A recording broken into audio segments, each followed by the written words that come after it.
Amadou avait grandi dans un petit village africain, entouré de collines verdoyantes et de champs où le soleil semblait se lever différemment chaque matin. Depuis tout petit, il avait été élevé dans la foi chrétienne. Chaque dimanche, il se levait avant l'aube pour se préparer, enfilant ses habits les plus propres. Sa mère veillait toujours à ce qu'il ait son chapeau bien ajusté et ses chaussures brillantes. Pour Amadou, l'église n'était pas seulement un lieu de culte, c'était un sanctuaire, un endroit où il se sentait en sécurité, où chaque mot prononcé semblait empreint de divinité. L'église de son village était le centre de la communauté. Les murs blancs et les vitraux colorés faisaient entrer une lumière dorée qui illuminait chaque visage. Les chants remplissaient l'air de mélodies douces et réconfortantes. Les fidèles se connaissaient tous, chacun saluait l'autre avec chaleur, et les sermons du pasteur étaient attendus avec impatience. Amadou aimait particulièrement ces sermons. Les paroles du pasteur semblaient lui parler directement, guidant ses choix, ses pensées et ses rêves. Amadou était connu dans tout le village pour sa piété. Ses amis et sa famille le respectaient profondément, admirant son engagement et sa loyauté. Il était généreux, attentif aux besoins des autres, toujours prêt à tendre la main. Sa foi n'était pas une routine vide, elle façonnait sa vie et ses décisions. Chaque acte, chaque parole, chaque geste était influencé par sa croyance en la bonté et la justice divine. Pourtant, même dans ce monde apparemment parfait, des anomalies existaient. Amadou commençait à remarquer des détails subtils qui ne correspondaient pas à l'image qu'il avait de l'Église. Parfois, il voyait des murmures échangés entre les membres dans des coins isolés. Parfois, il surprenait des regards inquiets ou des gestes furtifs. Ces petites incohérences éveillaient en lui un doute qu'il ne savait pas encore nommer. Un dimanche, alors qu'il s'asseyait sur son banc habituel, il remarqua quelque chose de troublant. Le pasteur prononçait ces paroles avec une intensité inhabituelle. Ceux qui ne suivent pas nos enseignements s'éloignent de la lumière de Dieu, disait-il, ses yeux scrutant la foule d'une manière presque menaçante. Amadou sentit un frisson parcourir son échine. Était-ce un avertissement, ou son imagination qui amplifiait ses craintes? Il ne savait pas. Après le service, alors qu'il quittait l'église, il aperçut un mouvement furtif derrière l'un des bancs. Un membre glissa un petit paquet sous le bois et disparut rapidement. Le cœur d'Amadou battait à tout rompre. Cette scène l'intriguait et le perturbait. Comment pouvait-on cacher quelque chose dans un lieu supposé saint? Il se demanda si cela avait un rapport avec les murmures et les regards qu'il avait observés depuis des semaines. Le reste de la journée fut difficile pour lui. Il repensa à tous les signes qu'il avait ignorés, les conversations chuchotées, les comportements étranges, les gestes secrets. Chaque détail prenait un sens nouveau. Amadou ressentit un mélange de curiosité et de peur. Il savait que quelque chose se tramait, mais il n'osait pas encore imaginer l'ampleur de ce qui l'attendait. Les jours suivants, son quotidien changea subtilement. Il observait l'église et les membres avec plus d'attention, notant chaque geste suspect, chaque regard échangé. Il remarqua que certains fidèles semblaient nerveux lorsqu'ils le croisaient, comme s'ils savaient qu'il avait vu quelque chose. Chaque dimanche, la routine semblait la même à l'extérieur, mais Amadou percevait désormais des couches cachées sous cette apparente normalité. Un soir, alors qu'il rentrait chez lui, il se souvint des paroles de sa mère. La foi est comme un arbre. Même si le vent secoue ses branches, ses racines restent solides. Il essaya de se rassurer avec cette image, pensant que peut-être ses observations n'étaient que des illusions. Mais la sensation de malaise persistait. Il savait qu'il ne pouvait plus ignorer ces signes. Puis, un événement survint qui marqua un tournant. Un dimanche, après le service, il vit à nouveau un membre de l'église glisser quelque chose dans un coin discret. Amadou s'approcha lentement et constata que c'était une enveloppe scellée, soigneusement glissée sous un banc. Personne ne semblait remarquer ce geste. L'instinct d'Amadou le poussa à prendre note de l'endroit, mais il n'ouvrit pas l'enveloppe immédiatement. Il voulait comprendre le contexte avant de s'aventurer plus loin. Cette première partie de la vie d'Amadou établit le contraste entre son innocence et la complexité du monde qu'il commence à percevoir. Il est encore fidèle, loyal et respectueux, mais les premières fissures apparaissent dans son univers. Le spectateur commence à ressentir la tension. Tout semble parfait en surface, mais quelque chose d'invisible se cache derrière les murs blancs de l'église. Amadou se préparait mentalement pour les jours à venir. Il sentait que ces découvertes ne seraient pas faciles à accepter, mais il savait qu'il devait poursuivre. Son instinct lui disait que la vérité allait changer sa perception du monde. Il ne savait pas encore si cette vérité allait le libérer ou le briser. Le soir venu, il relut ses souvenirs de ces dernières semaines. Les détails qui semblaient insignifiants prenaient soudain un sens nouveau, les regards inquiets, les gestes rapides, les murmures. Tout cela formait un puzzle que son esprit commençait à assembler lentement. Amadou sentit un frisson d'anticipation et de peur. Il comprit que sa vie allait basculer et que ce qu'il croyait savoir sur l'Église et sur la foi n'était peut-être qu'une illusion soigneusement construite. Quelques jours après ce dimanche troublant, Amadou ne pouvait plus penser à autre chose. Le paquet sous le banc le hantait.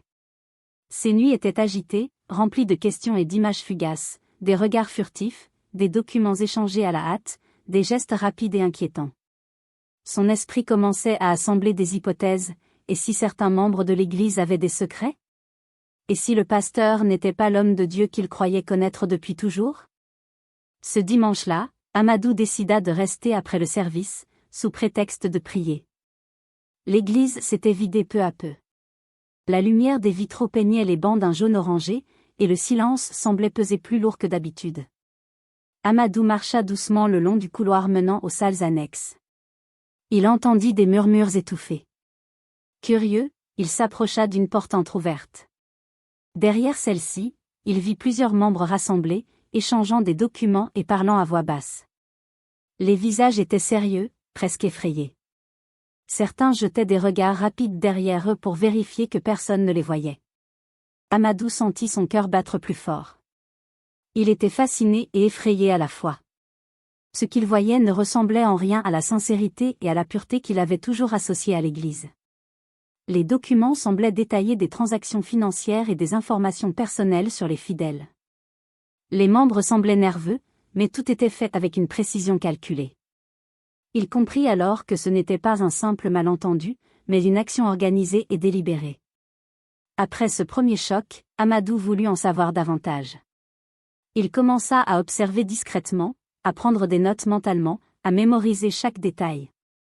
Il parla avec des anciens membres de l'Église, qui avaient quitté la communauté pour diverses raisons.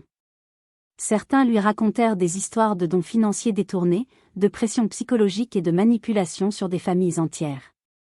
Chaque récit renforçait l'angoisse d'Amadou et son désir de comprendre. Puis, un soir, en rentrant chez lui, il trouva une enveloppe glissée sous sa porte. Tremblant, il l'ouvrit. À l'intérieur, des documents compromettants détaillant des comptes bancaires secrets, des lettres de manipulation et des preuves que certains fidèles avaient été trompés pour leur argent, leur temps et leur confiance. Chaque feuille qu'il lisait était une claque à sa foi. Tout ce qu'il avait cru vrai depuis son enfance semblait s'effondrer. Ce fut le déclic. Pour la première fois, Amadou comprit que la foi avait été utilisée pour contrôler et exploiter les gens, et que ceux qu'il considérait comme des guides spirituels avaient une face cachée. La peur se mêlait à la colère et à l'incrédulité. Son univers s'était fissuré, et il savait que rien ne serait plus jamais pareil. Amadou passa des nuits blanches à analyser ses documents, relisant chaque ligne, essayant de comprendre l'ampleur de ce qu'il avait découvert. Ses émotions étaient en tourbillon, il était en colère contre les responsables de l'Église, triste pour les fidèles trompés, et inquiet pour sa propre famille. Cependant, il sentait aussi une poussée de détermination, il devait aller plus loin, savoir toute la vérité, peu importe le prix. Sa quête le mena à rencontrer un ancien membre de l'Église, qui avait quitté la communauté après avoir découvert la manipulation. Dans un petit café isolé, l'homme lui raconta comment des familles avaient été exploitées, comment des jeunes avaient été poussés à donner de l'argent et comment certains fidèles avaient été psychologiquement manipulés pour obéir aux ordres du pasteur. Amadou écoutait, bouche bée, incapable de détourner le regard. Chaque mot confirmait ce qu'il commençait à soupçonner. L'Église n'était pas ce qu'elle prétendait être. La peur commençait à s'installer. Amadou savait que poursuivre ses recherches risquait de le mettre en danger et de le séparer de sa famille et de sa communauté. Mais son instinct lui disait qu'il ne pouvait pas rester passif. Il ne pouvait pas ignorer la vérité. La curiosité et le sens de la justice l'emportaient sur la peur. Il était prêt à découvrir toute l'ampleur de ce qui se cachait derrière les murs de son église. Amadou devint de plus en plus méthodique. Chaque jour, il notait des détails, observait les membres de l'Église et essayait de relier les indices entre eux. Ses journées étaient marquées par une tension constante. Il devait faire attention à ne pas se faire repérer, tout en continuant à enquêter discrètement. Un jour, il décida de visiter les bureaux de l'Église lorsqu'ils étaient vides. Il trouva des registres cachés dans des tiroirs verrouillés, des dossiers contenant des informations personnelles sur les fidèles et des preuves de détournement financier. Certains documents montraient que le pasteur et les responsables de l'Église avaient accumulé des fonds énormes en manipulant la générosité des fidèles. D'autres lettres révélaient comment des familles avaient été influencées pour obéir à des ordres contraires à leur conscience. Chaque découverte choquait Amadou davantage.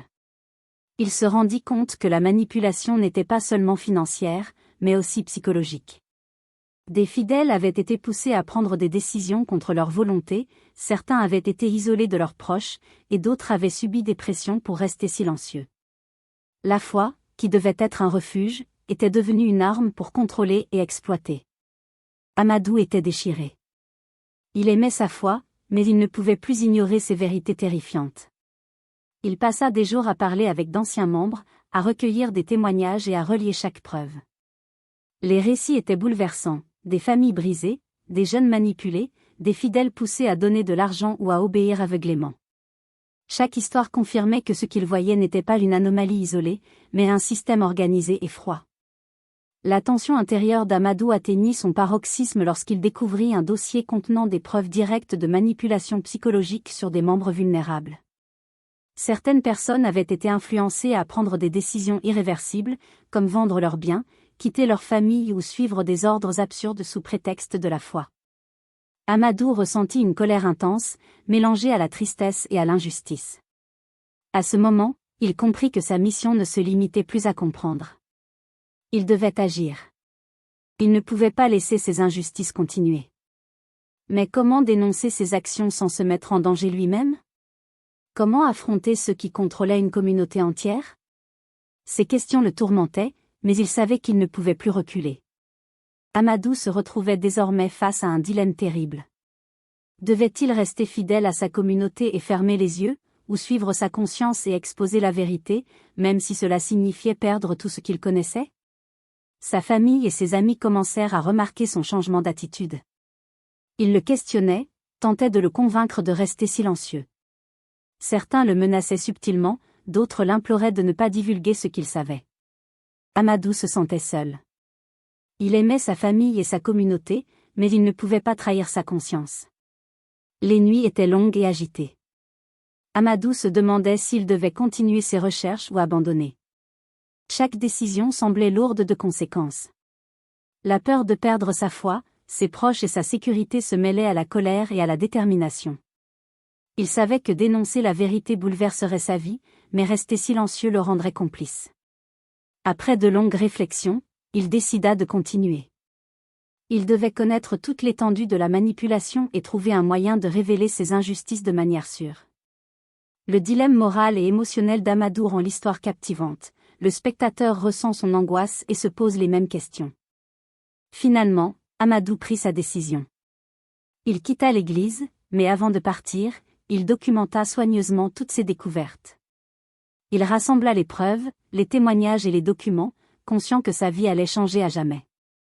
Il commença à partager ces informations avec ceux qui avaient quitté la communauté ou avec des personnes de confiance. La réaction fut immédiate, certains furent choqués, d'autres en colère, mais beaucoup commencèrent à réfléchir. La vérité éclata peu à peu. Amadou se sentit libéré, mais triste.